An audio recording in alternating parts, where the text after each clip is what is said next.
primeiro, que política é lugar de gente séria, não do que tá bom ou pior que tá não fica. E não é uma crítica direcionada a quem falou isso. Sim. Mas a construção da ideia. Política não é lugar de gente que tá achando que vai fazer gracinha ou que vai fazer carreira. Política é lugar de você estar para servir alguém. Isso é o servidor público. E um político nada mais é do que um servidor público com um mandato de 4 anos. Sim.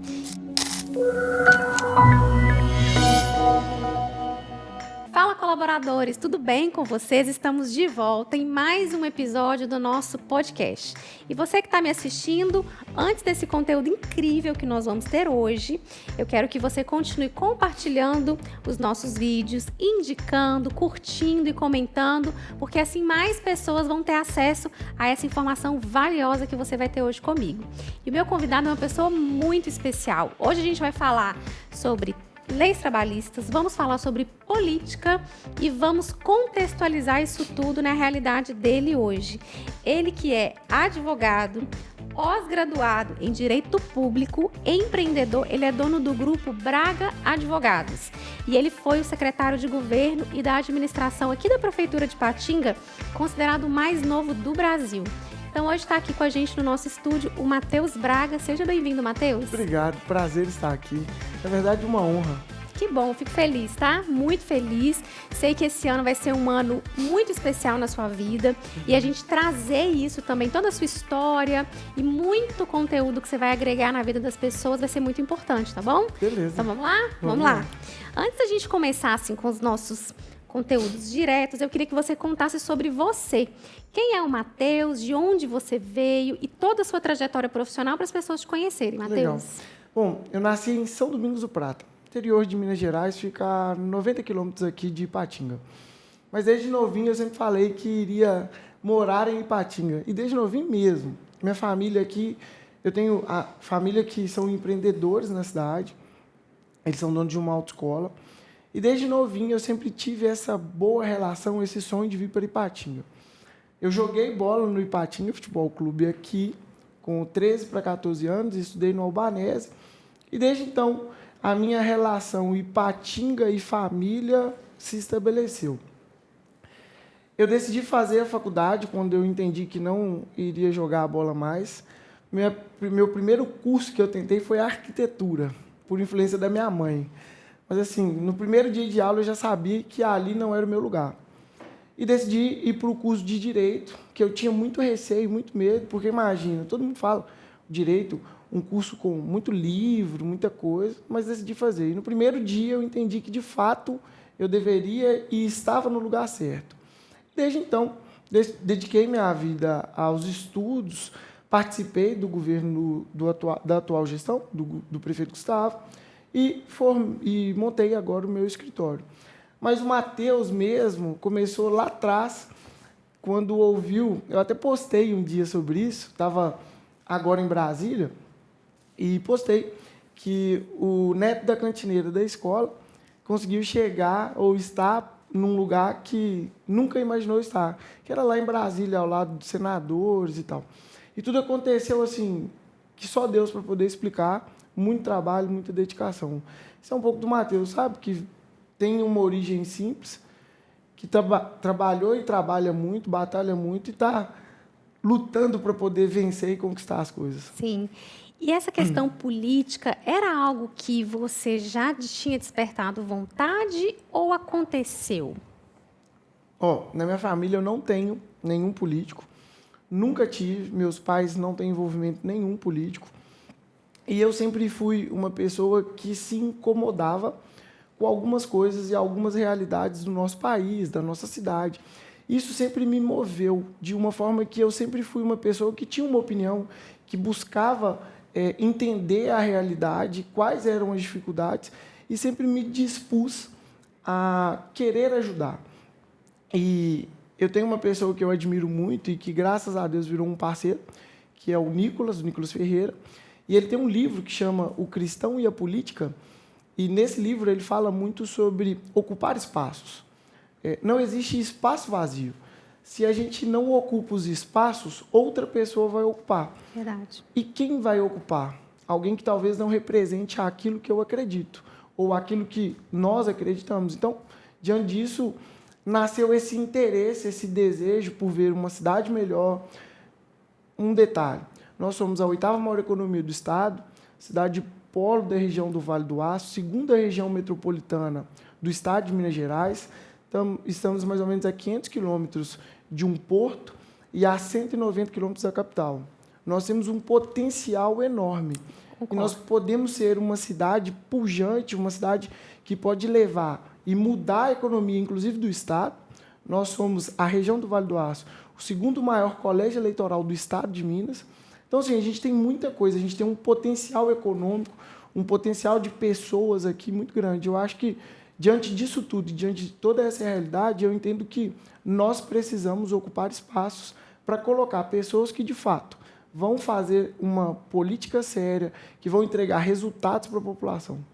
Você está falando aí, e eu não sei se você vai concordar comigo, mas você escolheu 2 profissões que são mal vistas. O advogado e a política. Sim. E aí a gente vai de encontro mesmo nisso que você está falando, que é algo que hoje muitos jovens têm se despertado em mostrar o outro lado. Então, todo político é corrupto, todo advogado é mentiroso. E aí você agregou essas 2 profissões, você correlaciona essas 2 profissões também, com certeza. E como que é isso para você, Matheus? Esse desafio mesmo de trabalhar em 2 profissões e mostrar o lado positivo disso, e que não é sempre assim. Não é fácil.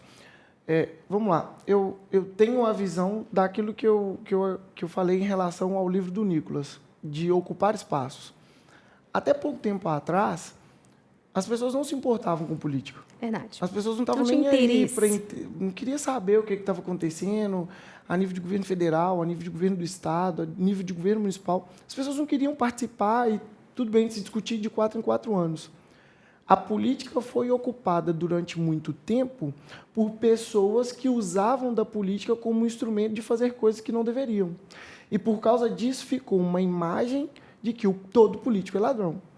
Como também, na profissão de advogado, muitos profissionais desvirtuaram o real sentido da profissão do advogado. Existe uma frase para os advogados que a advocacia não é lugar de covarde. Porque, como advogado, eu não estou defendendo o meu interesse, estou defendendo o interesse do meu cliente. Então, eu vejo que teve pessoas ocupando, em determinado momento da nossa história, posições importantes que usavam de formas distintas para não a verdade ou o fim que aquilo era. E, por causa disso, ficou uma marca. Mas o que eu tenho percebido e o sentimento que eu tenho, e posso estar talvez equivocado, mas o sentimento que eu tenho é que houve uma mudança de comportamento do brasileiro que se interessa muito mais pela política, é muito mais crítico, é muito mais analítico, sabe o que está acontecendo no nosso país. Quer saber, né? E tem muito a ver também com a rede social. Hoje, o conteúdo, antes da grande mídia, a mídia tradicional, entregar qualquer conteúdo, a rede social já está falando. É verdade. Por exemplo, vamos pegar o caso que está acontecendo nesse momento que a gente está conversando aqui sobre o Rio Grande do Sul. As informações que a gente tem, a gente consegue ter muito mais acesso e mais rápido do que está acontecendo lá pela rede social do que pelas mídias tradicionais.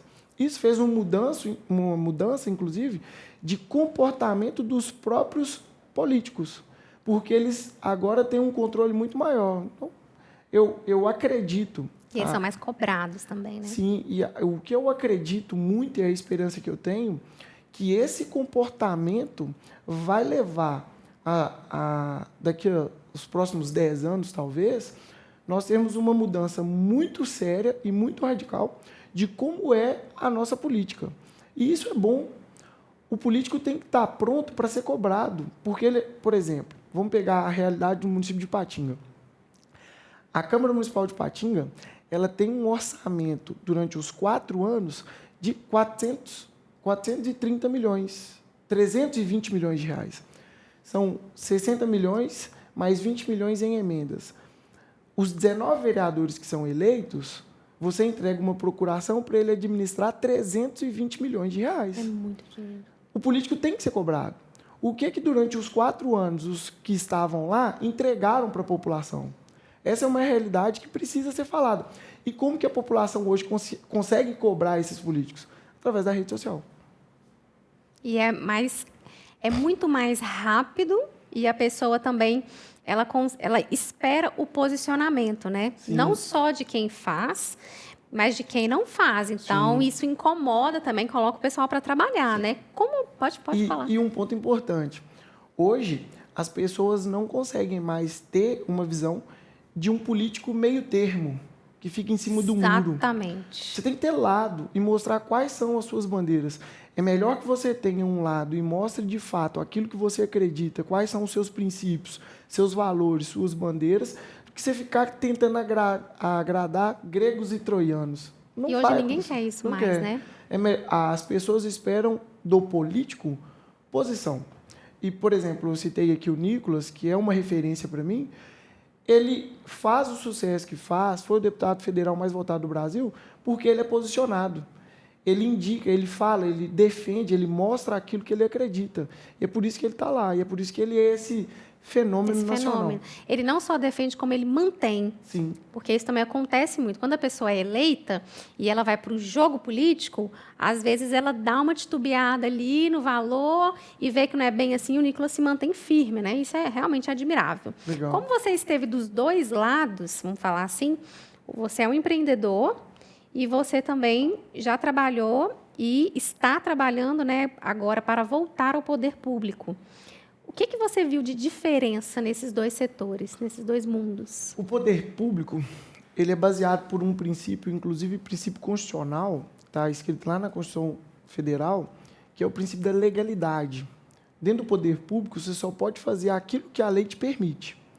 Já na iniciativa privada, você tem a liberdade de inovar, criar novos instrumentos, novas formatações de negócios. Então, é completamente diferente. A administração pública ela é mais travada, mais engessada, que a gente ouve muito falar sobre burocrática. Na administração pública é muito burocrático. E, de fato, são formas que, inclusive, o legislador criou para travar e ter mais direcionamento. Por exemplo, uma regra de licitação. Então, a administração pública é muito mais fechada, muito mais travada. Já no ramo do empreendedorismo, você tem mais liberdade de inovar, de trazer coisas novas. Por exemplo, que eu fiz em relação ao meu escritório. O objetivo era trazer uma visão diferente do que é o escritório de advocacia. E o que é o seu escritório de advocacia hoje, o seu diferencial? O que eu percebi enquanto eu trabalhei em várias frentes? Eu percebi que o empresário era muito desassistido. Nós temos um problema hoje cultural, inclusive, que nós procuramos o advogado só quando está doendo. Tipo assim, vou comparar, fazer uma analogia aos médicos. Eu só procuro um cardiologista quando eu tenho um problema, que eu estou sentindo muita dor no peito, está acontecendo alguma coisa muito estranha, e aí eu procuro. E diante disso, eu entendi assim, poxa, está acontecendo, eu acho que a gente podia fazer uma mudança de mercado. Em que sentido? Eu vou entregar para os empresários uma advocacia que é preventiva. Antes que o problema aconteça, eu identifico, atuo para resolver o problema de forma que gere segurança para o negócio do empresário. Então, a minha advocacia hoje, da forma que eu gosto de atuar e da forma que eu estou me inserindo no mercado, é uma advocacia preventiva, que se trata de consultorias e assessorias jurídicas. E a prevenção ela é sempre mais barata, em todos os sentidos, né? Não só financeiro, como estrutural, emocional. Exatamente, porque, por exemplo, o empresário fala assim, nossa, não vou pagar um valor mensal para ter um advogado, eu acho que eu não tenho demanda para isso. Na verdade, ele tem. E é muito melhor você pagar um valor mensal que é acessível e baixo do que você sofrer uma ação e essa ação te custar, talvez, o equilíbrio da sua empresa. Porque as pessoas têm uma visão de empresário, sempre pegar assim, vamos pegar um exemplo de uma empresa. A Uzi Minas, um mega empresário. Aí tem um setor jurídico. Todo empresário é um mega, mas não é. O empreendedor que tem uma loja aqui no centro, ele é um empresário. E, na verdade, quem está ali na frente da loja é ele.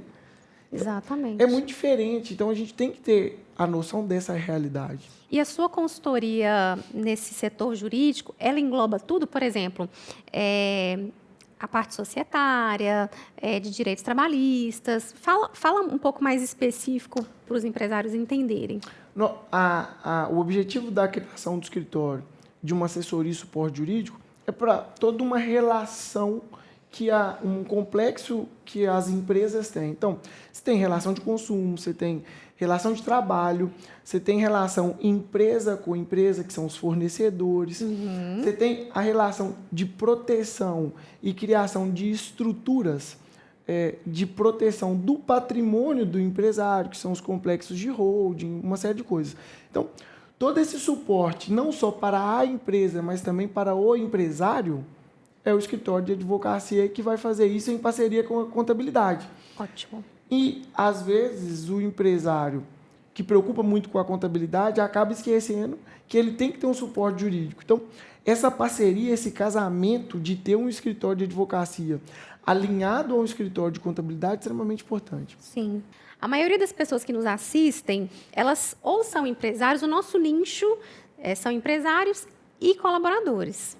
Então, hoje, a Colabora, ela atrai muitos funcionários e a nossa grande missão é conscientizar em vários âmbitos, comportamental, estrutural, plano de carreira. E a gente tem uma missão mesmo de deixar com que essa relação seja cada vez mais saudável. A gente não tem essa expertise jurídica, mas a gente traz essa conscientização porque existe uma rivalidade. Então, eu trabalho para alguém, então só a pessoa vai enriquecer, eu sou uma pessoa com uma mentalidade fechada porque ninguém me valoriza. Então, a Colabore, ela tem essa missão também no mercado.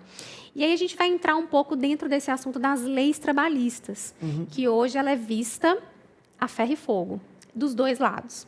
Então, eu queria que, na sua opinião, e dentro da sua experiência, como que essas leis protegem e, ao mesmo tempo, elas impedem o profissional, eu profissional, de crescer no mercado de trabalho? Porque tem muita coisa dentro da CLT que ela me protege. Então, vamos falar de coisas, de exemplos, o FGTS, coisas que tem um limite que a empresa pode fazer ali comigo, que eu me sinto confortável com essas leis. Mas a que ponto que isso realmente me protege ou então está me impedindo de crescer no mercado? O que precisa ser feito é um equilíbrio, uma balança. Porque toda vez que vai tratar a nível nacional de legislação trabalhista, todo mundo que fala sobre reforma parece que ele é contra o direito do trabalho. E todo mundo fala que é contra as reformas, é como se ele fosse protetor da legislação trabalhista. Precisa de, na verdade, abrir a ideia, a cabeça das pessoas para poder entender o que de fato é uma reforma trabalhista. A legislação do trabalho é importante? Com toda certeza. A relação de trabalho empregado-empregador, extremamente importante que tenha uma legislação que trate e assegure o regramento desse contrato jurídico. Nós estamos fazendo um contrato jurídico e eu preciso de ter um balizador. Aonde eu posso ir, o que eu devo fazer, quais são os meus limites. Isso é muito interessante e importante. Para os dois lados. Para os dois lados. E é necessário. Agora, quando a gente trata sobre uma necessidade de evolução da legislação do trabalho, porque é o seguinte, a CLT, que é a legislação que trata sobre a relação de trabalho no nosso país hoje, ela foi sancionada por Getúlio Vargas em 1943. Nós estamos em 2024.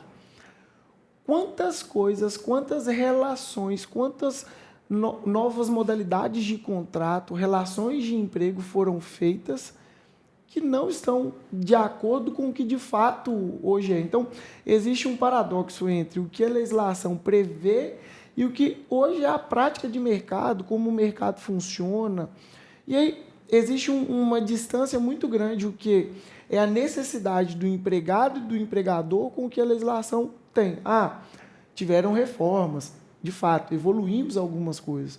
Mas, do meu ponto de vista, e o que eu acredito e defendo, é que nós precisamos uma evolução no direito do trabalho. Por quê? Por exemplo, existe um estudo da Fundação Getúlio Vargas, fundação extremamente respeitado no nosso país. É relevante. Que a cada um funcionário contratado, o empregador paga por 3 em encargos e todo o custo que ele tem. Isso é um estudo feito pela Fundação Getúlio Vargas. Então, você tem um problema. Se um empresário precisa de um trabalhador, ele contrata um e paga por 3, para fazer uma evolução de carreira é difícil. Para você contratar novos profissionais é difícil. E nós estamos falando, não é do mega empresário, nós estamos falando dos pequenos. Infelizmente, da forma que a nossa legislação é engessada, é travada e, de um certo modo, inflexível, nós travamos a evolução de várias formas. Existe um sistema protecionista? Sim. É importante que tenha? Sim. Porque, claro, nem todo empresário, nem todo empreendedor, ele quer seguir, de fato, à risca algumas garantias que os trabalhadores conseguiram. Mas a gente tem que ter uma visão no seguinte sentido: isso tem que ser tratado como exceção. E a exceção tem que ser tratada com o rigor da lei. Mas o empresário que é bom também, o cara que é parceiro do colaborador, que está junto, ele acaba sofrendo. E, às vezes, por exemplo, ele deixa de contratar, ele deixa de aumentar o quadro, ou ele deixa de valorizar o profissional dele, porque ele não tem condição.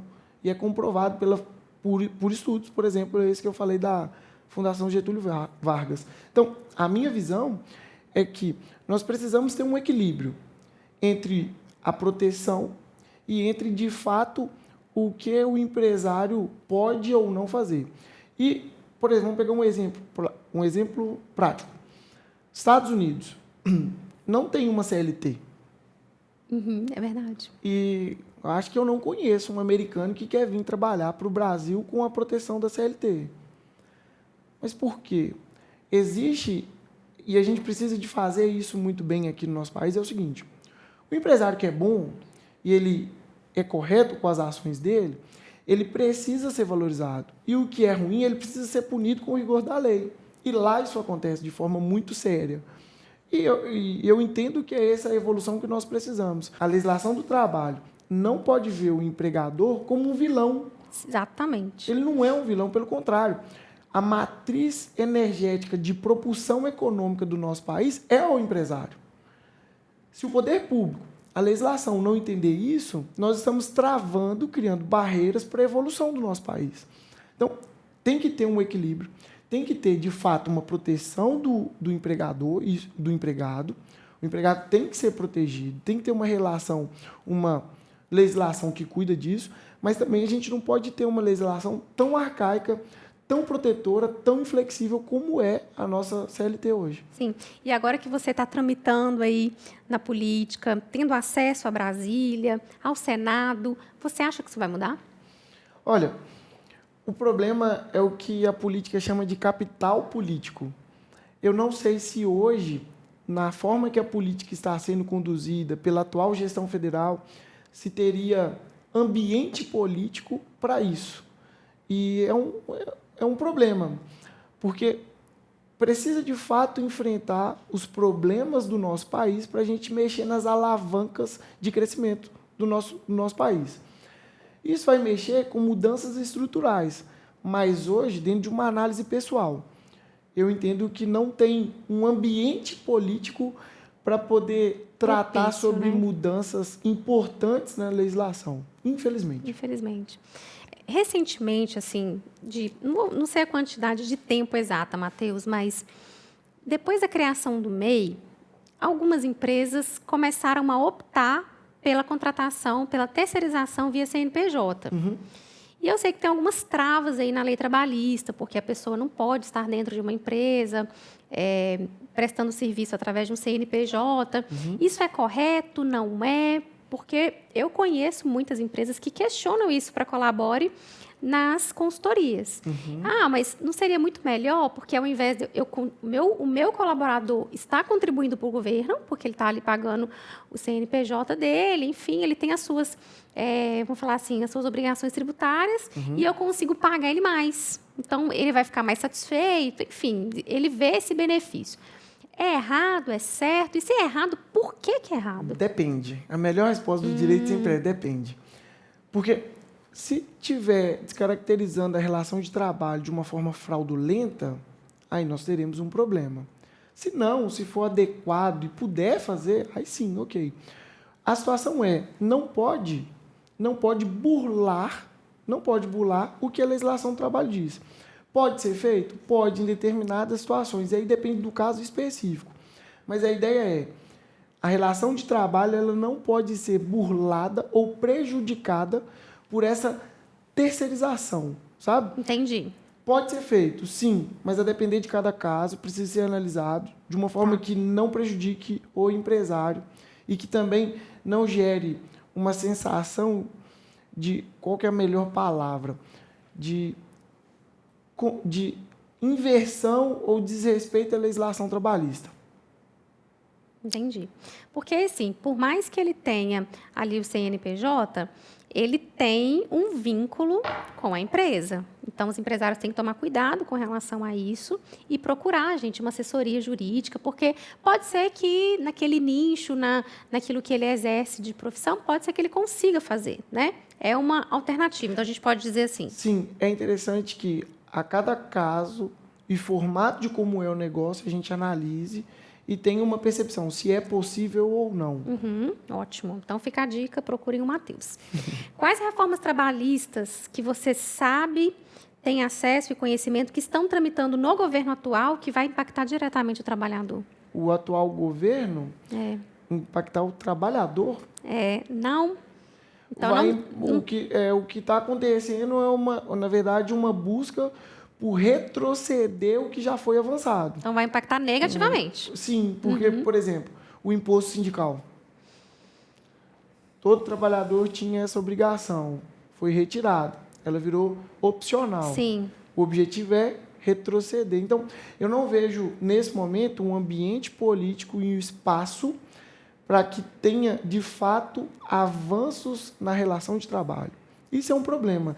E, sinceramente, infelizmente, eles politizam e criam problemas como quem quer um avanço na legislação de trabalho fosse contra o trabalhador. E essa não é uma verdade. Isso é muito cultural também. As pessoas aproveitam, às vezes, uma falta de informação da grande população, da massa, para poder disseminar medo. Sim. Então, os Estados Unidos têm essa diferença. Então, quando o brasileiro... olha como isso é cultural, porque quando o brasileiro vai para os Estados Unidos, ele se adapta, e se adapta muito bem. Então, ele quer cuidar mais da saúde, porque atestado para ele é ruim. Sim. E aqui a gente tem o contrário. Então, eu quero viajar, eu vou pegar um atestado. Então, você vê que realmente é cultural e o governo quer manter, justamente para a população ter medo. Né? É só a gente pegar, por exemplo, todo ano tem um reajuste de salário mínimo.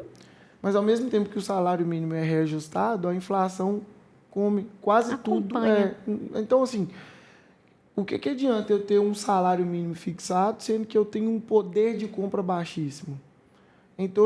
É uma falsa sensação. Em torno de 40% 40% a 30% do que você produz, você paga de imposto, de arrecadação. Então, da forma que está hoje, o funcionário ele não pode ser valorizado ou o empresário não consegue valorizar o funcionário, porque ele tem uma série de barreiras e essa legislação inflexível e extremamente protetora acaba prejudicando o empregado de ter acessos, por exemplo, a um salário melhor, a uma evolução de carreira. Existe uma pergunta também, que ela pode ser uma pergunta muito simples, sabe? Mas para nós que não temos esse acesso jurídico, né, essa informação jurídica, a gente se pergunta, mas às vezes não quer perguntar.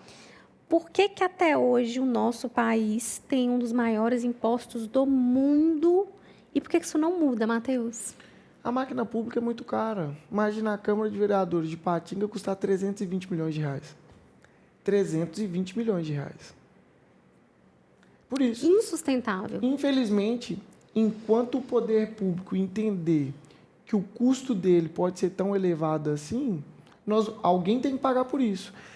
E a administração pública, o poder público, ele não é produtor de riqueza. Quem é produtor de riqueza no nosso país, quem é produtor de emprego, de renda, de qualidade de vida para as pessoas, são os empresários. E o que o poder público faz ao empresário? Cobra imposto. O imposto do nosso país é muito grande. Por quê? Quanto mais a ação do poder público, participação do poder público na sociedade, mais caro é. Quanto mais o poder público quiser trazer para eles responsabilidades que poderia ser do privado, mais caro vai ficar. Então, quanto maior é a administração pública, a máquina pública, quanto maior é a ocupação dela, mais caro isso é. Automaticamente, a população paga por isso através dos impostos. Então, a nossa carga tributária é tão pesada porque a nossa máquina pública é muito inchada.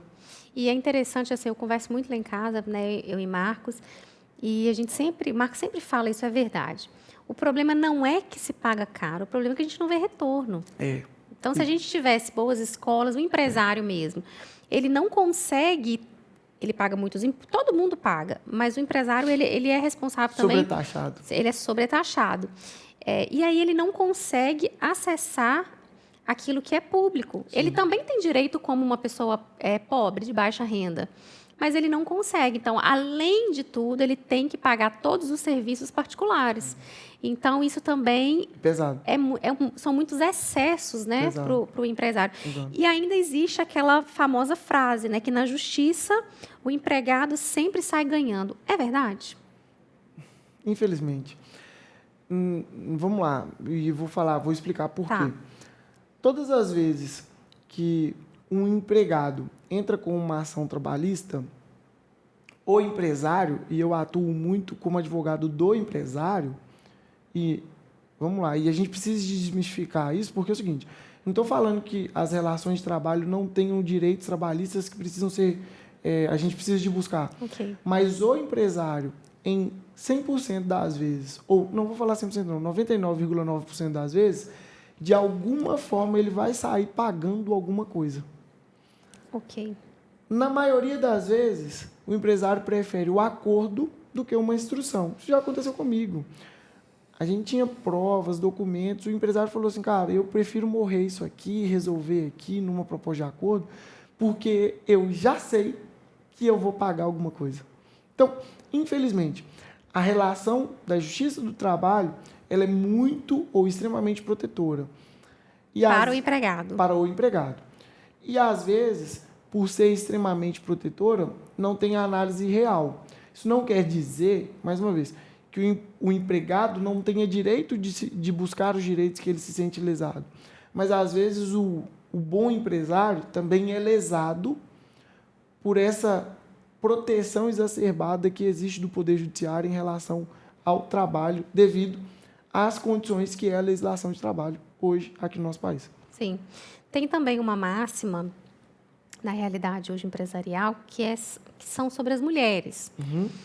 Quando a mulher engravida, e eu vivo essa realidade nas consultorias, porque as pessoas têm receio de contratar mulheres recém-casadas, mulheres mais jovens, mulheres que ainda não têm filhos, com medo delas engravidarem, porque sabe que não pode mandar embora. Uhum. Ainda isso é sustentável ou isso mudou?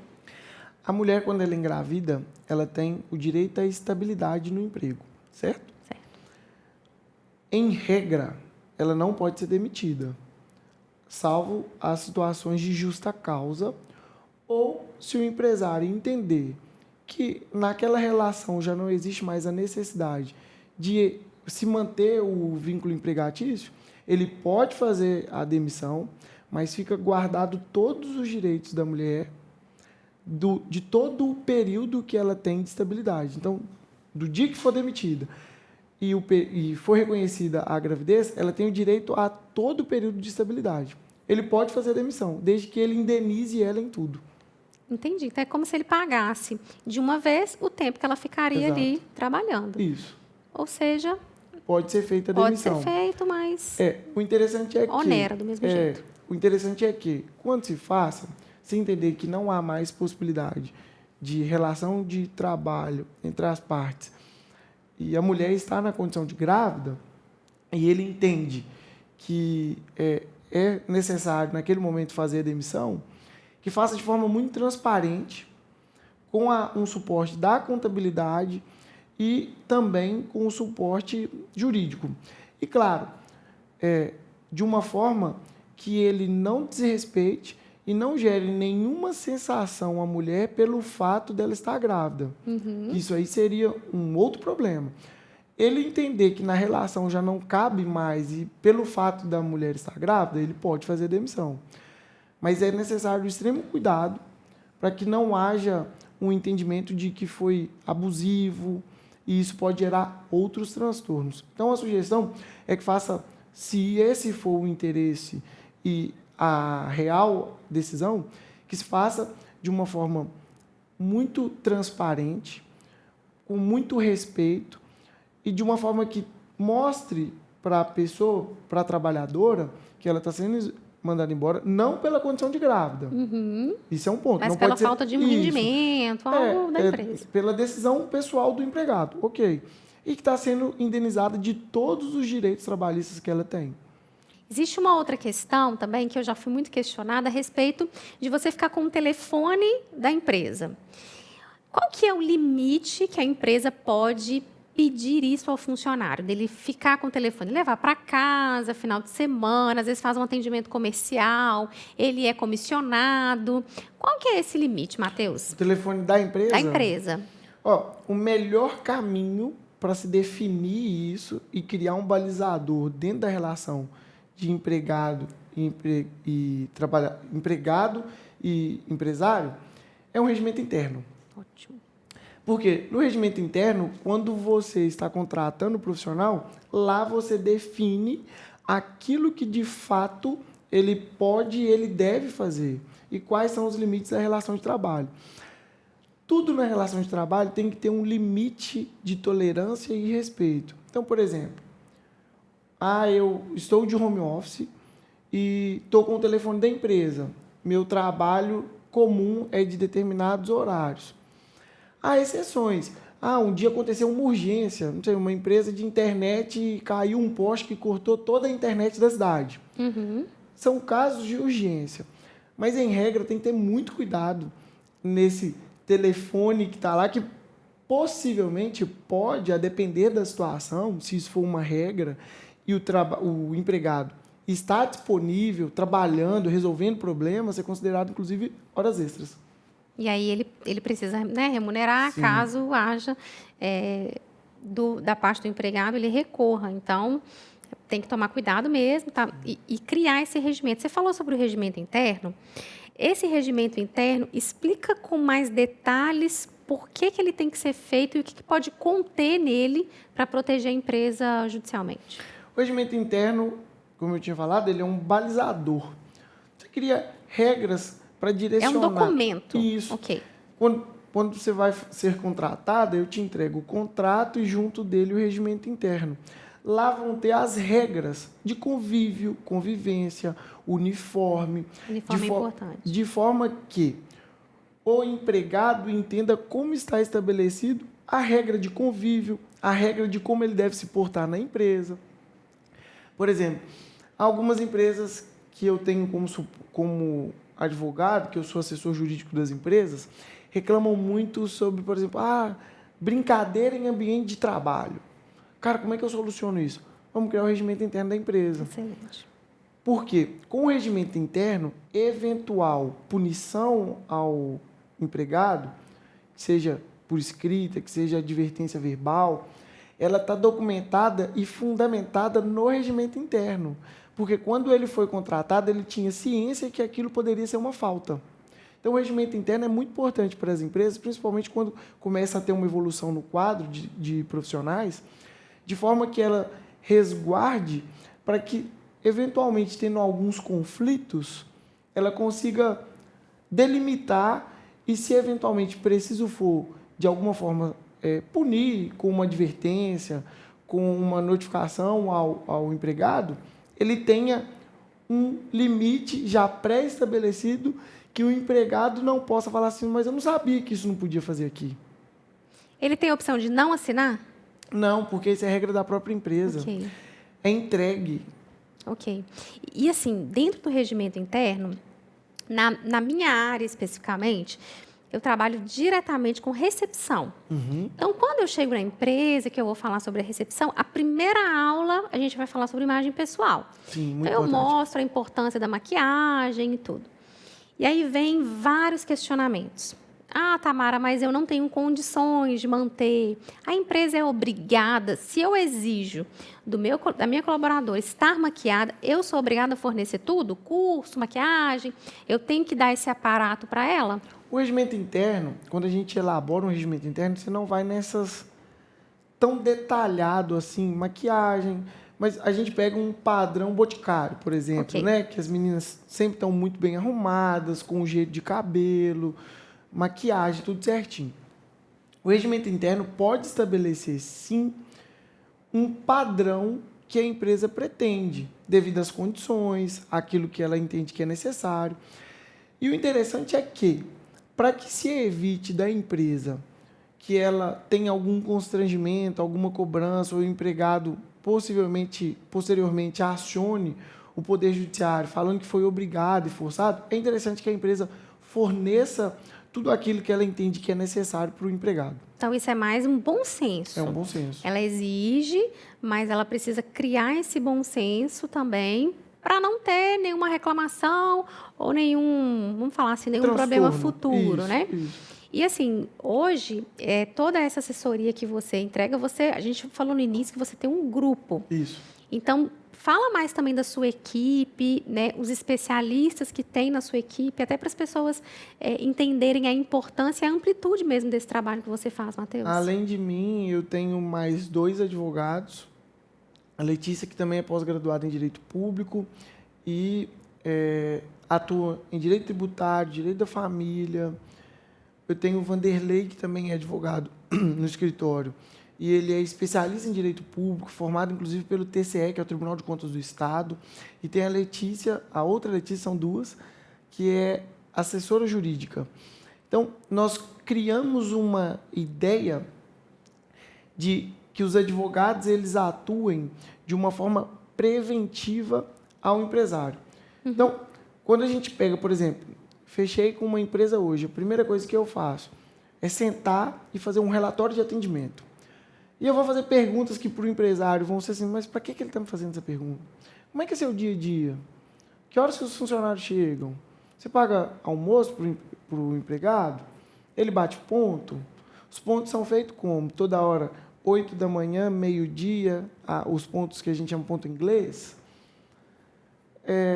Você fornece uniforme? Como que as coisas funcionam? Tem horário de almoço específico? O empregado fica dentro da empresa? Você manda mensagem para ele no horário do almoço? Eu vou fazendo um levantamento, num primeiro momento, da relação de trabalho, que é o mais sensível para o empresário. Depois nós vamos entrando em outras coisas. Como é que está a sua contabilidade? A contabilidade tem acompanhado a sua empresa? Como é que está a sua situação patrimonial? Você, empresário, separou o que é seu, o que é da empresa, ou está tudo embolado? Como é que estão as coisas?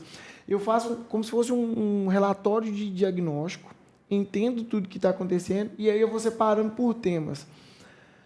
Quase igual a gente quando chega no hospital e faz uma triagem. Separa o que é urgente, o que precisa ser analisado e aquilo que são práticas de rotina.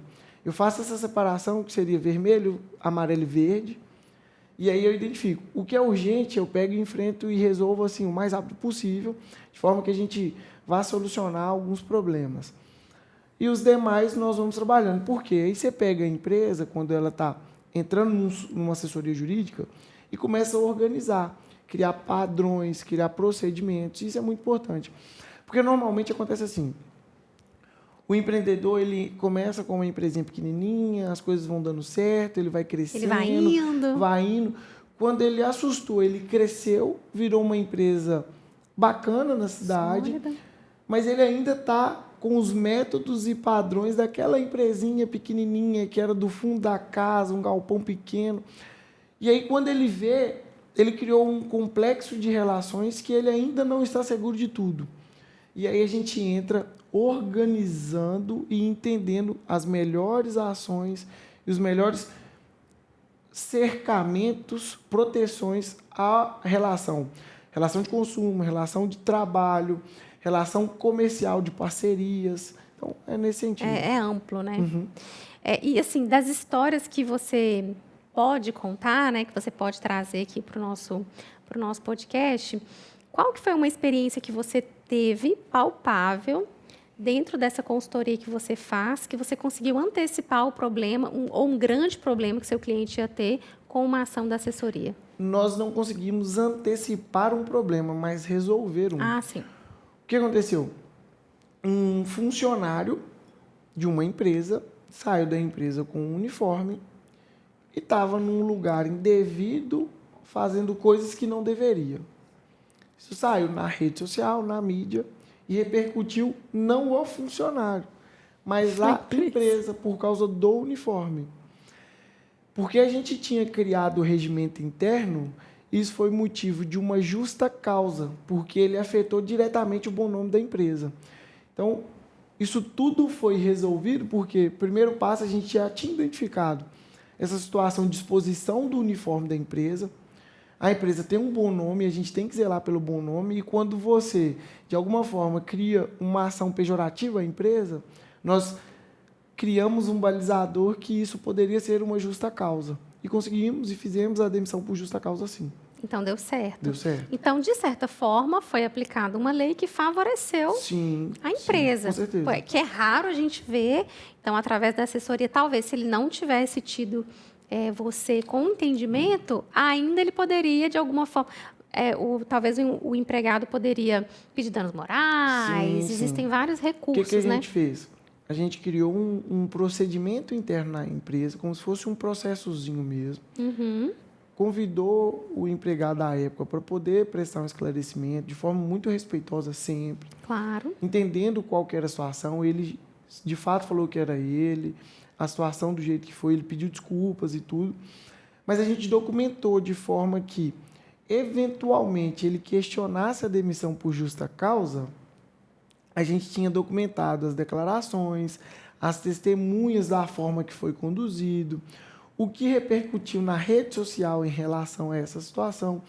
Eu criei como se fosse mesmo um processo que eu resguardei o empresário de uma possível ação judicial que fosse prejudicar a ele. Então, se eventualmente a gente sofresse uma ação judicial pelo empregado, nós já tínhamos toda a nossa prova documentada. A gente fez de forma muito transparente, muito respeitosa, mas a gente criou esse procedimento interno para poder assegurar a tomada de decisão. Então, ele não foi pego de surpresa. Não. Isso é muito interessante. Inclusive, eu estou escutando aqui o Matheus falar, pessoal, e vocês escutam muito nós da Colabore falarmos sobre essa representatividade da marca. A gente fala isso muito nos eventos, que a gente representa uma marca, a gente acaba perdendo o nosso nome, então a gente vira a menina do lugar tal, a menina que atende o doutor, que assessora o doutor. Então, olha como que isso é sério. Quando eu falo sobre isso com vocês, o quanto isso é sério. A gente está falando de uma blusa de uniforme, né, Matheus? Mas fora isso, né, nas nossas atitudes, no nosso comportamento fora da empresa, as pessoas relacionam ao nosso profissional. Então, não existe aquele negócio de eu tenho que separar minha vida pessoal da profissional. Isso não existe. Tanto que acontece, eu saio da empresa, vou em vários lugares, vou no supermercado, vou na igreja. E o olhar da pessoa, quando eu estou com aquela marca, fala muito sobre o local que eu trabalho. E o dono nem está sabendo. Então, fica aí também a dica de forma jurídica, o quanto que isso é importante e que reforce também aquilo que a gente fala na empresa. Falando, né, ainda continuando falando sobre leis trabalhistas, na sua opinião, agora eu quero a sua opinião pessoal, o que você acha que poderia mudar na lei trabalhista que melhoraria essa relação da valorização do colaborador e que isso traria também mais conforto para a empresa? O que seria melhor? O melhor se fazer nesse momento de tudo que está acontecendo é uma reforma trabalhista. De fato, para entender... Mas você fala que diminui impostos? Também. A sobrecarga que existe. Por exemplo, o FGTS que a gente recolhe. O FGTS é uma perda para o trabalhador. Ele deixa de receber. O governo criou um fundo para quando ele for demitido, ele ter acesso àquele valor. Mas ao invés dele criar o fundo, ele não ter direito a esse dinheiro diretamente, está na mão dele. Então, existem alguns entraves, alguns encargos que a legislação trabalhista, que é extremamente protecionista, deveria mudar. E deveria ser uma relação dinâmica. Não que não mereça proteção e legislação em relação à relação de trabalho. Mas eu entendo que o atual cenário, a forma que está, a gente deveria entender o mercado como ele está. Sabe? Então, a minha visão, a percepção que eu tenho, que nós ainda estamos lá na Revolução Industrial, sabe? Daquelas relações extremamente abusivas, sabe? Aquelas relações que não tinham nenhum tipo de controle. Isso precisa de mudar. Por quê? Se existir, ela tem que ser punida com rigor da lei. Mas isso não é a prática. Concorda comigo? Isso é exceção. E a exceção tem que ser punida. Mas o todo não pode ser punido por uma exceção específica daquilo que existe. Eu não estou falando que não existe no nosso país práticas abusivas, mas que elas merecem e elas devem ser punidas. Agora, nós precisamos pegar as travas, as amarras que existem na relação de trabalho e destravá-las para a gente levantar ou fazer a economia, as alavancas da economia girar. Como, por exemplo, um empregado que é contratado com carteira assinada, recebe um salário mínimo, e o empresário paga por ele o valor dele 3 vezes, imagina se ao invés de ele receber um salário mínimo, ele receber 3. Ótimo. Mas tendo as garantias, tendo uma relação de trabalho que seja respeitosa e que tenha parâmetros legais. Então, a visão que eu entendo que o nosso legislador, quando reformar essa legislação do trabalho, ele precisa nesse sentido. Nós precisamos criar parâmetros, limites. Dentro da regra das 4 linhas, pode ser feito.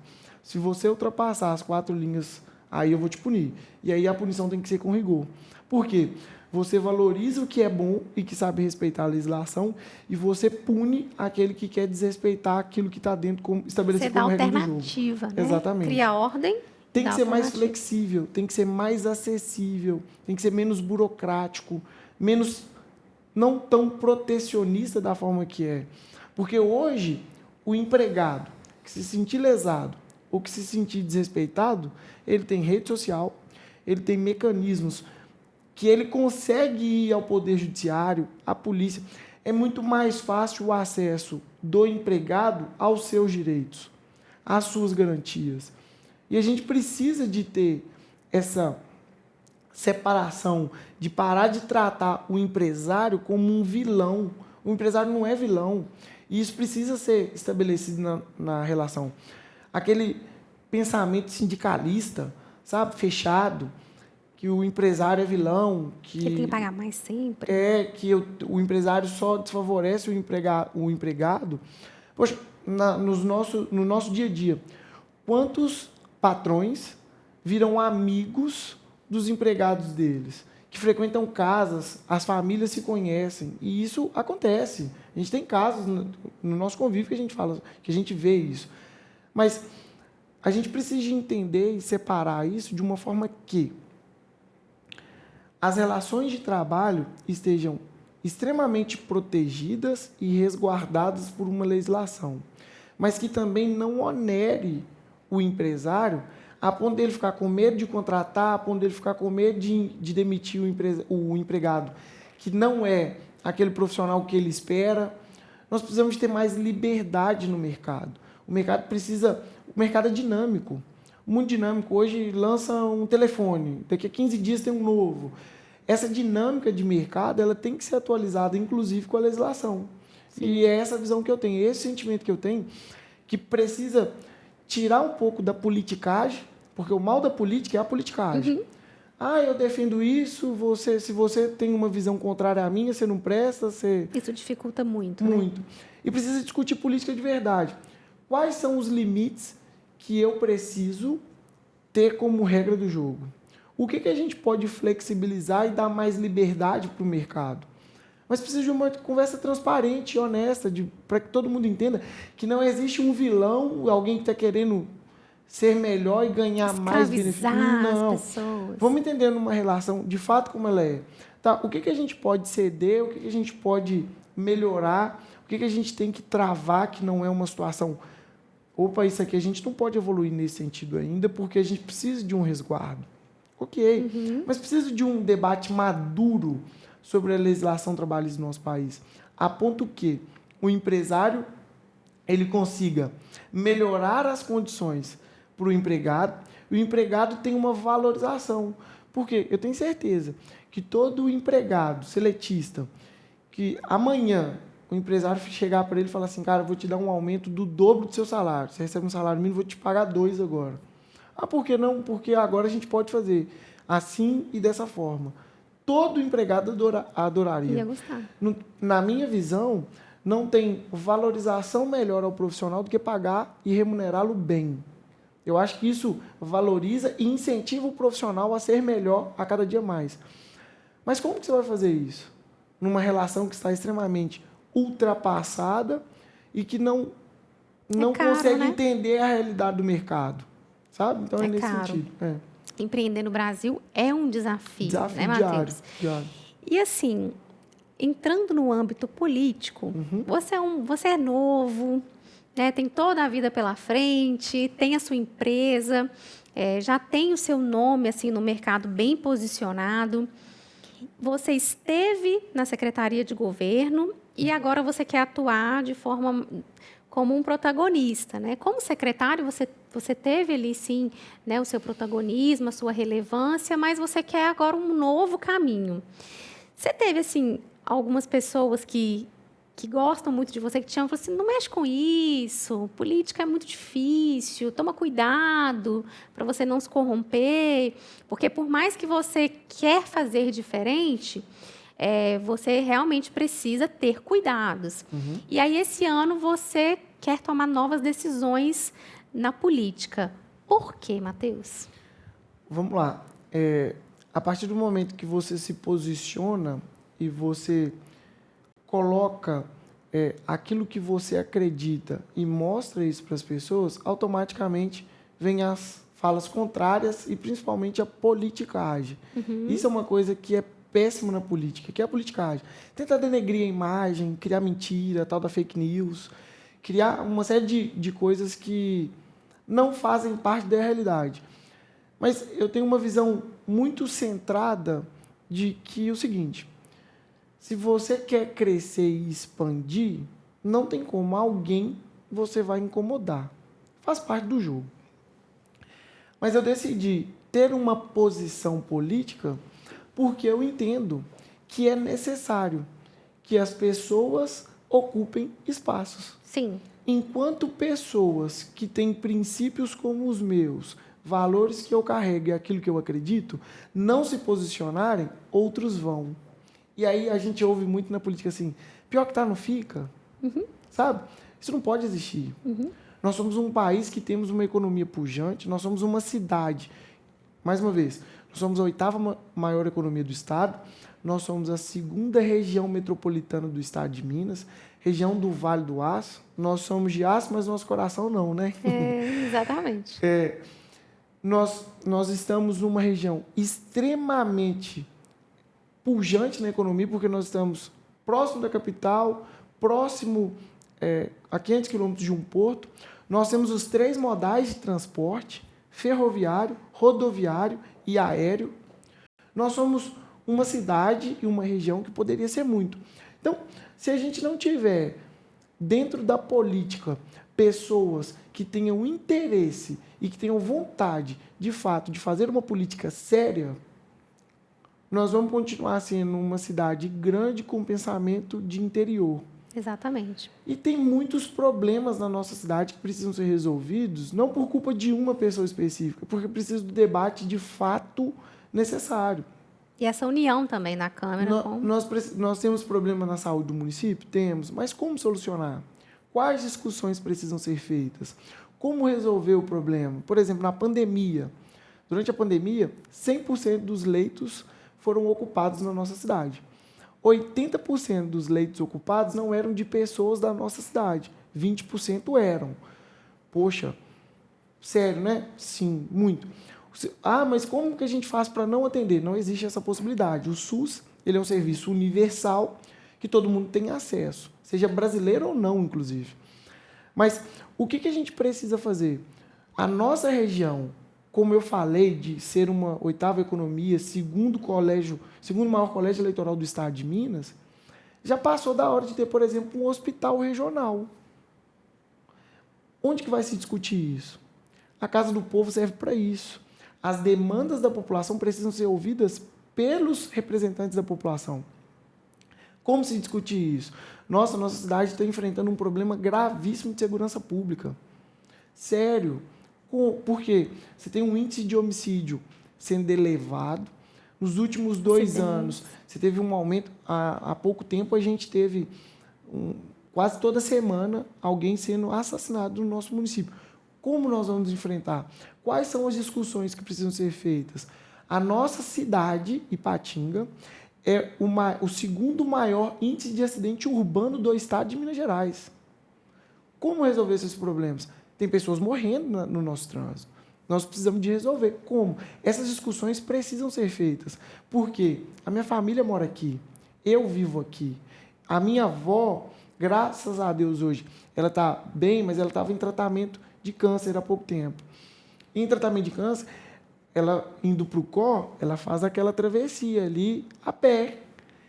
Se eventualmente, Deus livre e guarde, até quando nós vamos ficar nessa sensação de insegurança? Quantas vezes, nos últimos 30 dias, você ouviu um acidente de trânsito na nossa cidade? Sim. Alguém foi atropelado, alguém morreu.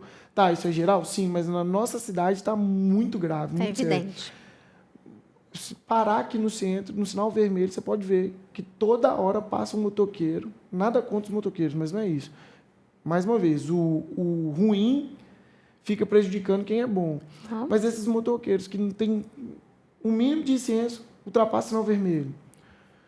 Até quando a nossa classe política não vai enfrentar e discutir os problemas da cidade? Poxa, problemas de enchente na nossa cidade acontecem. A nossa cidade tem alguns grandes gargalos que precisam ser resolvidos.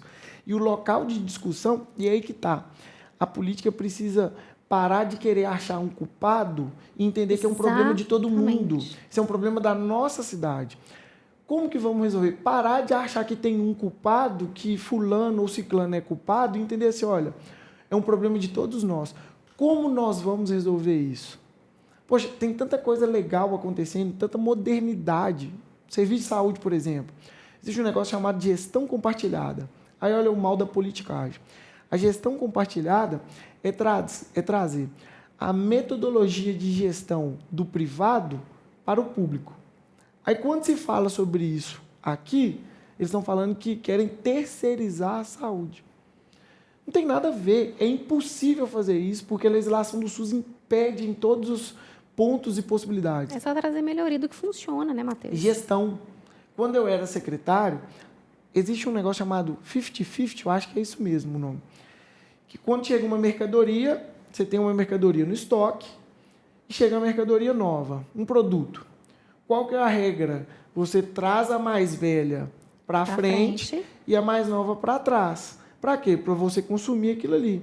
Nós estávamos perdendo produtos dentro do estoque, dentro do almoxerifado da prefeitura, porque não faziam isso. Mas não é por maldade dos servidores, é porque não tinha treinamento, não tinha gestão, não tinha um sistema. Uma ação simples. E a população não entende um custo disso. Uma ação simples, de virar a mercadoria. O custo disso, dinheiro sendo desperdiçado. Mas a culpa é do fulano, do ciclano? Não. A culpa é de que nós estamos numa cidade que é a 8ª maior economia, com um orçamento anual de 1,5 bi, que estava parada no tempo. Até pouco tempo atrás, Ipatinga teve um problema de parar de recolhimento de lixo na rua. Não sei se você lembra disso. Lembro. Por uma gestão completamente equivocada.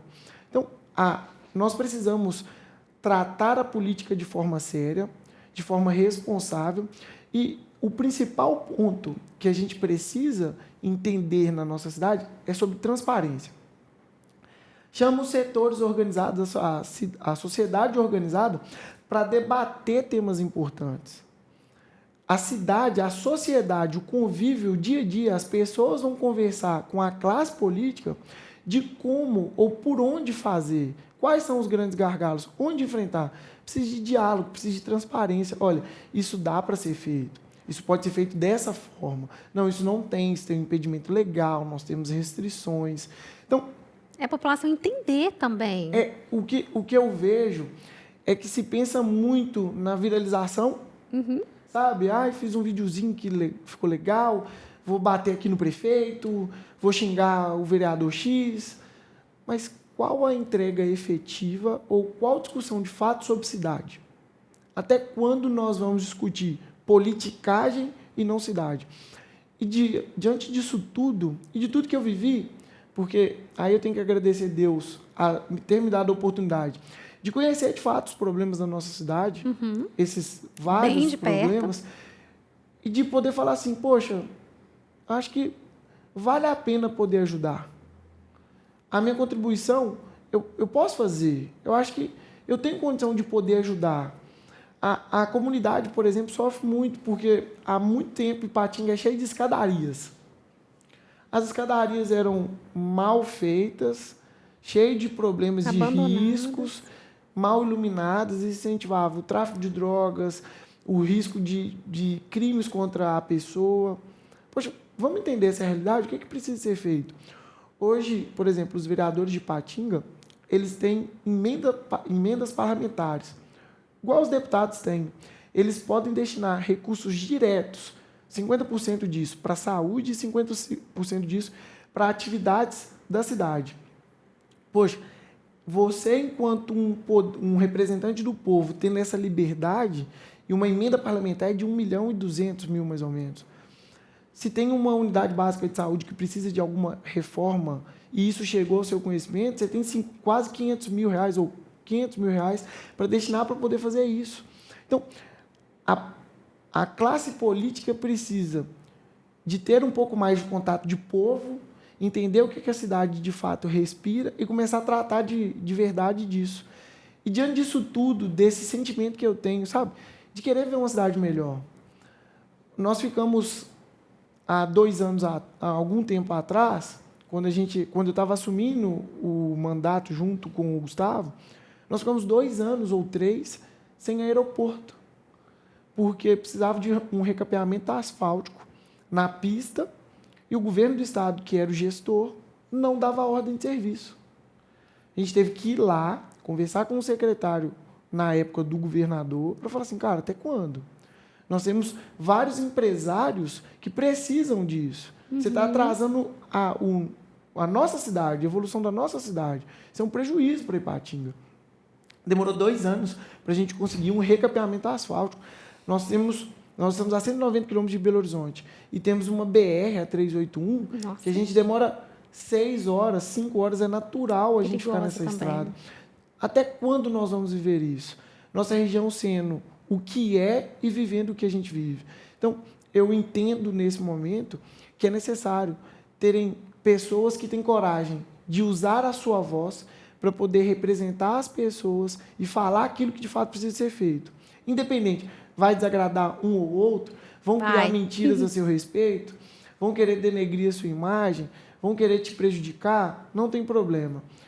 Aí tenho da minha fé também, de acreditar no Deus que é o meu Senhor e falar assim, cara, independente do que falem de mim, independente do que queiram criar, eu sei qual é o meu objetivo, eu sei quais são os meus princípios, quais são os meus valores. Por causa disso tudo, esse sentimento, sabe, que arde no coração mesmo, de falar assim, poxa, nós somos uma cidade incrível, tanta gente trabalhadora, uma cidade tão bonita, uma cidade tão bem preparada. O que está faltando para a gente ser exemplo para o país? Como a gente já foi lá atrás. O que está faltando? Falta comprometimento, sinceridade, sabe? Fazer as coisas de forma séria e transparente. E, diante disso tudo, esse sentimento, foi que eu falei assim, cara, eu não vou calar a minha voz. Não vou deixar de fazer aquilo que eu acredito, me posicionar e mostrar aquilo que de fato eu acredito. Sim. E aí, automaticamente, quando você se posiciona, as pessoas questionam. Ah, é candidato? Ah, não é candidato? O que está acontecendo? Nesse momento, eu estou me posicionando para mostrar aquilo que eu acredito e quais são os meus princípios. Ok. Nesse caminho político, você citou no início também sobre o Nicolas. Então, como que foi nessa sua trajetória, até você tomar algumas decisões também mais voltadas para a política? Como que você conheceu? Como que você teve esse acesso? Como que está a sua relação também com ele? O Nicolas, eu conheci ele através do pai dele.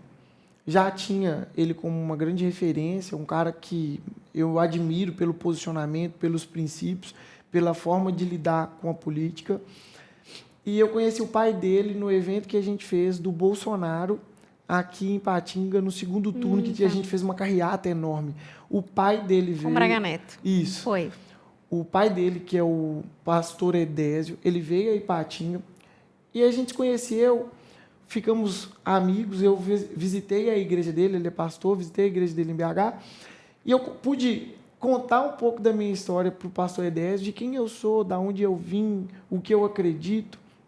E o pastor Edésio falou assim: Mateus, você precisa conhecer o Nicolas e conversar com ele. Nisso a gente começou uma relação.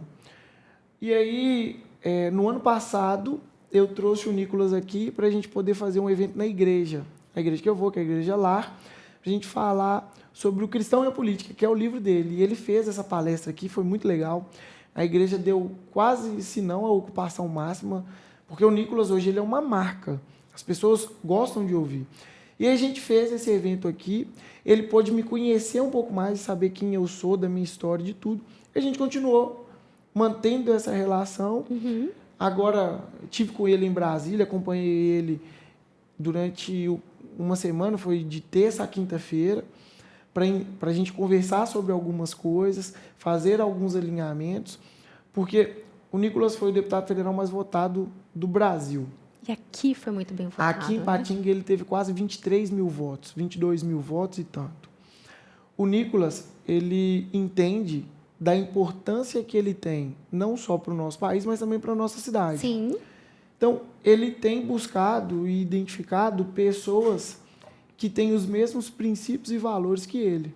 E foi dentro de tudo que a gente foi construindo, e ele conhecendo quem de fato eu sou, a transparência que eu tenho em todas as minhas relações, que a gente construiu esse laço de parceria. E aí, depois que a gente ficou mais próximo assim e teve esse alinhamento, aí o mundo abre. Aí conheci o Cleitinho, tive com o deputado federal Marcos Feliciano, o André Fernandes. Então, a galera da direita toda a gente acabou conhecendo.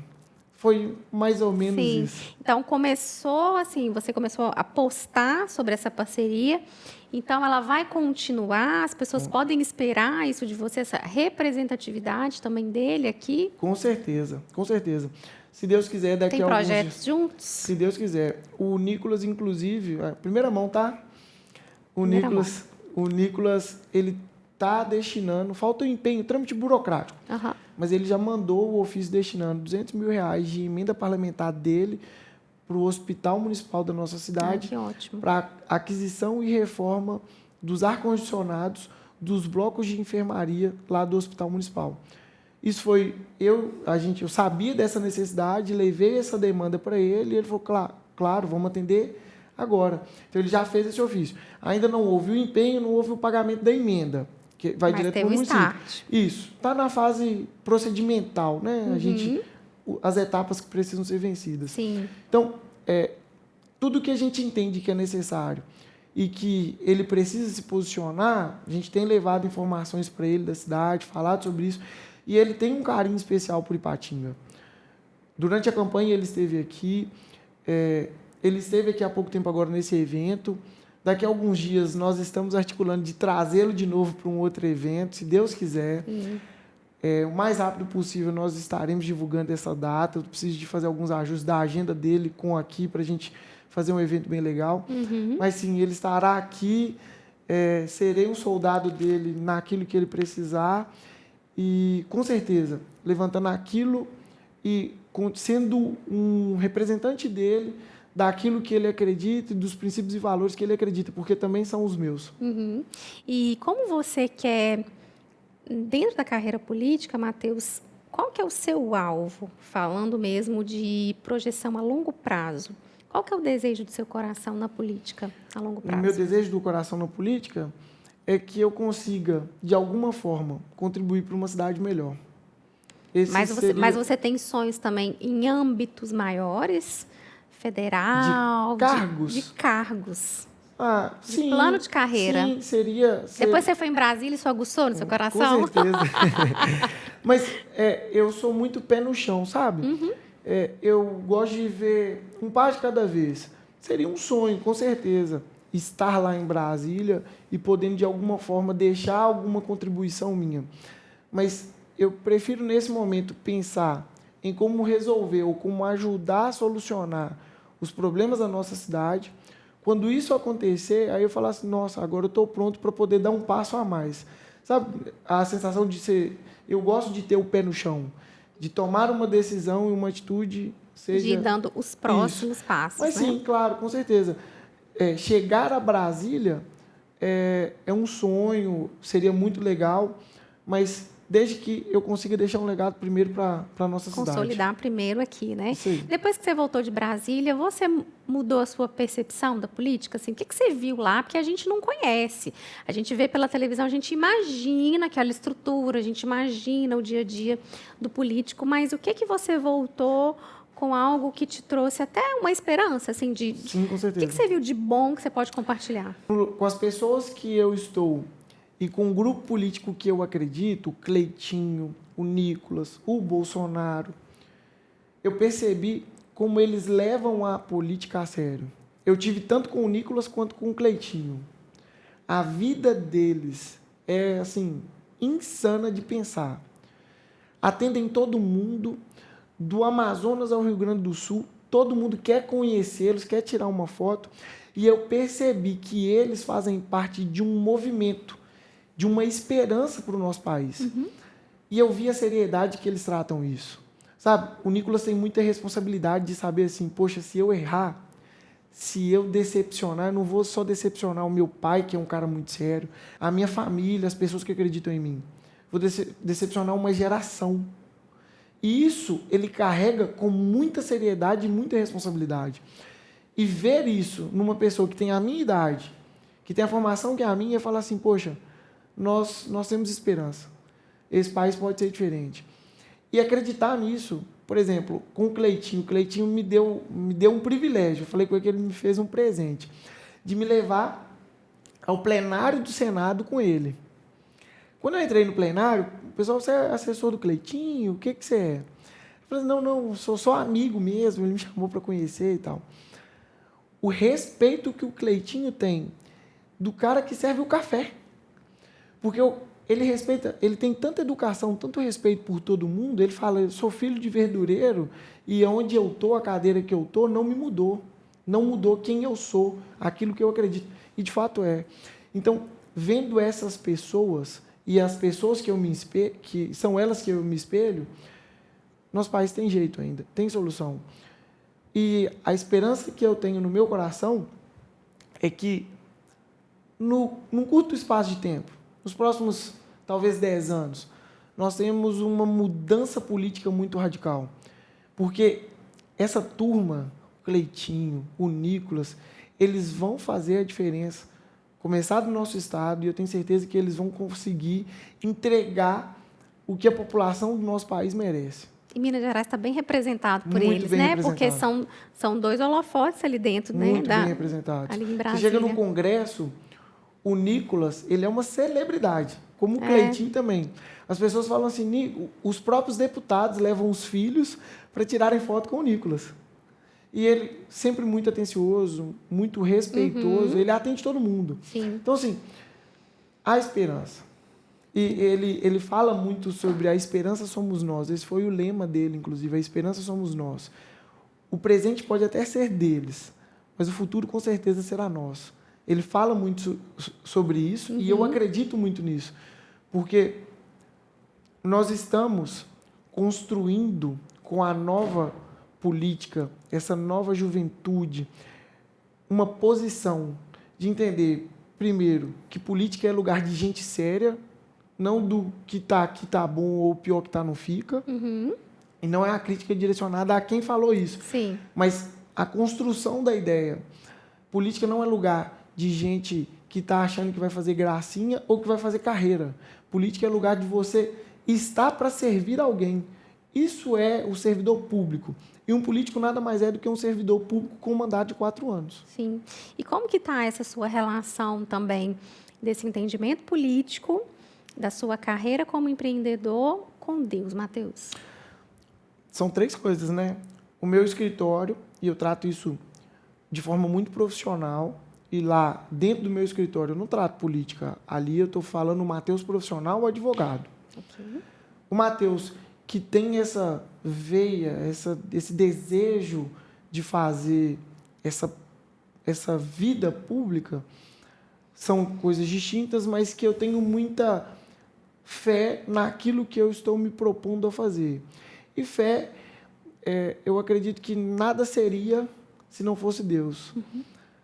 Cara, eu saí da escola ouvindo uma professora falar assim comigo: você é neto de uma cantineira. Você está achando que você vai chegar a algum lugar? Olha o que sua avó está fazendo. Sua avó está limpando o banheiro. Você acha que você vai ser alguém? Aquelas palavras que poderiam me derrubar, eu falei assim, cara, realmente, minha avó é uma pessoa muito simples. Eu preciso me esforçar mais. Eu preciso me dedicar mais. Levar as coisas mais a sério. Mesmo fazendo tudo isso, e eu abri mão na faculdade de sair para a festa para poder estudar. Quantas vezes, na prova da OAB, eu tinha acabado de me matricular no 9º, eu já estava preparando para a OAB desde o 8º, passei na OAB de primeira, no 9º período, mas se não fosse Deus, nada disso teria acontecido. Saído de onde eu saí, ouvido tudo que eu ouvi, passar por tudo que eu passei, e não é a história linda que todo mundo conta, não. É, de fato, eu acho que as cicatrizes que a gente tem mostram quem nós somos. Mas Deus me deu a oportunidade de amadurecer muito rápido. Eu tive, a vida me cobrou isso, mas para eu entender aquilo que eu estava ou Deus estava me preparando para viver. Os projetos que ele tinha. Então, a minha fé, em primeiro lugar, eu tenho gratidão, sabe? Por exemplo, no dia que eu saí de Brasília, depois de conviver o dia com o Nicolas, depois com o Cleitinho, ver tudo aquilo, participar de tudo que eu participei, eu cheguei em casa, eu ajoelhei, falei assim, Deus, eu não sei te agradecer. O Senhor me surpreende, porque eu me imagino que é de um jeito, aí vem, o Senhor vai faz de uma forma que eu, cara, não tem lógica. E aí, mais uma vez, para provar no meu coração que eu nada seria se não fosse Ele. Então, a minha fé e naquilo que eu acredito, que é em Deus, eu sou cristão de fato e tenho convicção disso. Não sou religioso. As pessoas precisam... Eu tenho essa separação. Sou cristão e tenho Cristo e Deus como meu único suficiente Salvador e não tenho vergonha nenhuma. E aonde eu precisar de falar, eu vou falar. Eu entendi o seguinte, eu tenho que ter o princípio voltado e o meu coração voltado para aquilo que Deus coloca como certo. E aí essa criação, parte da Assembleia, sabe? De entender o que é Jesus Cristo, o que é o amor de Deus por nós, me direcionou a entender quem eu sou hoje, de todos os pontos de vista. Sim. É isso. Que bom. Eu fico feliz de ouvir isso de você como profissional e também reforçar sobre essa importância e responsabilidade quando você coloca o nome de Deus à frente. Muito sério. Tem que ter muito temor. E hoje, a classe evangélica no Brasil, ela tem uma representatividade muito grande. Sim. Só que a gente entende também o peso espiritual que isso tem sobre a sua vida. Então, ter esse zelo, ter esse cuidado, porque hoje as pessoas querem, vamos falar do Nicolas, as pessoas querem que ele erre, não para apontar ele como político, mas primeiro como cristão. Sim. Então, você não sentir como um peso, mas como uma responsabilidade pela ampla influência. Cobrança vem dentro de casa.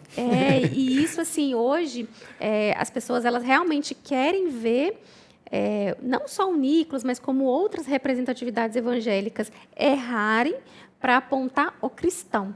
Então, como a gente tem liberdade, né, aqui, você falou até do lá, a gente tem um podcast também com o apóstolo, e a gente falou muito sobre isso na nossa conversa, que todos os profissionais cristãos, ele tem uma responsabilidade em dobro, porque a gente está representando, a gente tem que fazer bem feito, a gente tem que entregar com excelência, não é porque só a gente quer ganhar mais, ou porque a gente quer ter uma notoriedade, mas porque a gente está representando Deus. Sim. Então, realmente, Mateus, que bom ouvir isso, né, de uma pessoa que quer estar e caminhar na política.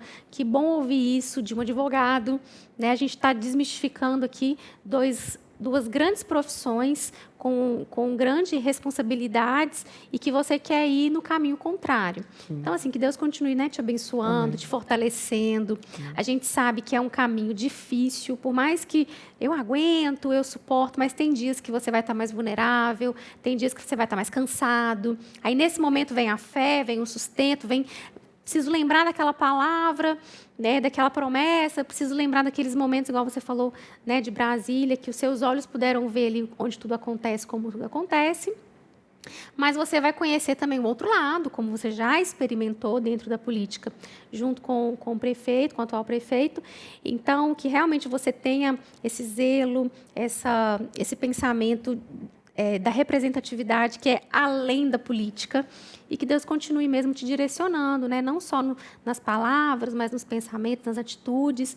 Sei que você vai começar a divulgar em breve nas suas redes sociais também sobre os seus próximos projetos e posicionamentos aqui em Patinga. Então, acompanhem o Mateus. Pode falar seu arroba, né?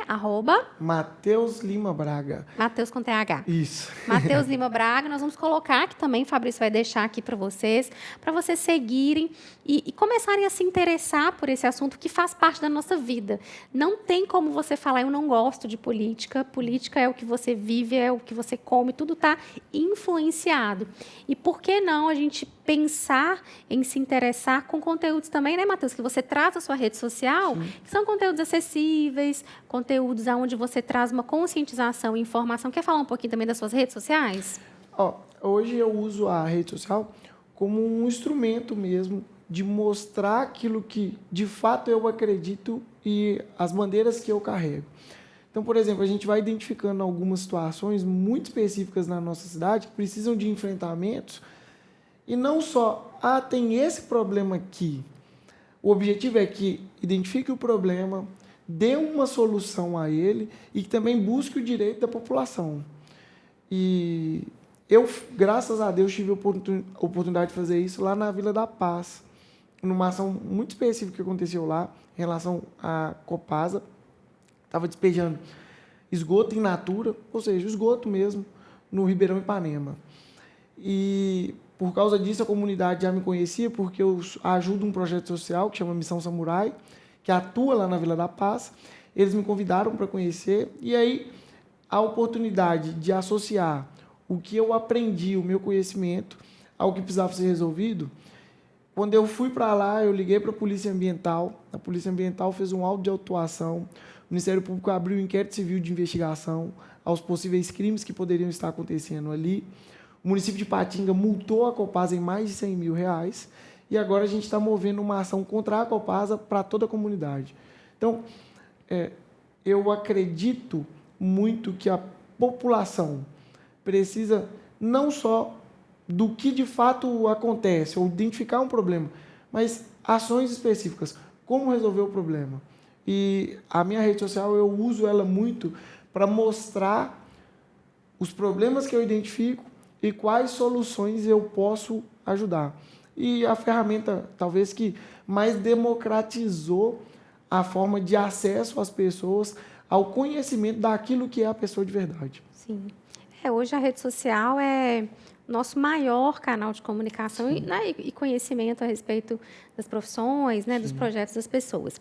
A gente tem sempre a nossa última pergunta, que eu faço, porque eu acho que toda essa composição profissional que a gente conversou até aqui, ela se dá por um objetivo. Todo mundo tem um objetivo na vida e a gente talvez não para pensar sempre, Matheus, mas quando a gente morre, né? Inclusive ontem eu tive uma discussão dessa na igreja, porque foi perguntado assim, o que você gostaria que tivesse escrito na sua lápide? Né? Naquele momento fúnebre ali. E as pessoas falavam assim, ai, credo, não quero pensar nisso e tudo. Mas, de fato, quando a gente perde uma pessoa querida, a gente começa a falar os feitos, o quanto aquela pessoa colaborou, o que foi importante, o que fez diferença, o que ela falou, o que ela fez, que fez total diferença. Então, o legado, ele precisa ser pensado na nossa construção mesmo da vida. E eu queria encerrar aqui, né, o nosso podcast com essa pergunta. Como que você quer colaborar na vida das pessoas? Qual que é o legado que você intencionalmente quer deixar na vida das pessoas? O Thales Roberto, ele tem uma música que ele fala sobre Deus utilizá-lo como um instrumento. E eu gosto muito dessa música. Eu tive a oportunidade de conhecer ele no evento da Igreja Lar, ele teve aqui. E o legado que eu quero ter é que Deus me utilize como um instrumento para poder realizar aquilo que Ele destinou à minha capacidade de poder fazer. E que seja produtivo e ajude as pessoas, ajude numa melhoria de vida, ou unicamente uma pessoa, na minha profissão como advogado, talvez representando uma mãe que precisa, uma criança que precisa, mas que eu seja um instrumento de Deus na vida das pessoas. Esse talvez não, será o meu maior legado. Pessoal, queria agradecer você que ficou até aqui conosco, conhecendo a história do Matheus. Assim como para nós foi riquíssimo esse conteúdo, tenho certeza que te agregou e muito. Então, quero te agradecer. Quero também te pedir para que sigam ele nas redes sociais. Comente aqui, caso você tenha alguma dúvida e queira também compartilhar, tanto na parte da política, quanto na área também da advocacia, pode mandar, ele vai responder, ou nas nossas redes sociais.